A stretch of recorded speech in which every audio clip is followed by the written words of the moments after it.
আমরা চারপাশের প্রকৃতিকে যত দেখি ততই বিস্মিত হই। এমন কিছু গোপন রহস্য আছে যা জানলে চোখ কপালে উঠবে।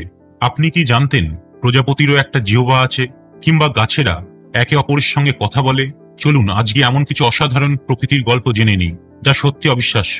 নাম্বার 1, প্রজাপতির একটি প্রোবোসিস নামক অঙ্গ থাকে, যেটা দেখতে অনেকটা মোচড়ানো খড়ের মতো। এটি দিয়ে তারা ফুল থেকে রস শোষণ করে।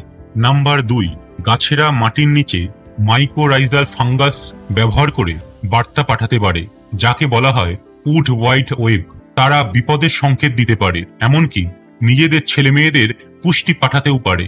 প্রকৃতির ভেতরে লুকিয়ে আছে এমন হাজারো রহস্য, যেগুলো আমাদের শেখায় পৃথিবী শুধু মানুষের জন্য নয়, প্রতিটি প্রাণ উদ্ভিদ এক বিশাল জালের অংশ। প্রজাপতির গুটানো জিহ্বা থেকে শুরু করে গাছেদের নীরব বার্তা, এসবই প্রমাণ করে প্রকৃতির ভাষা বুঝতে পারাটাও এক ধরনের জ্ঞান। আপনিও কি এমন আরো বিস্ময়কর জানতে চান? তাহলে আমাদের সঙ্গে থাকুন।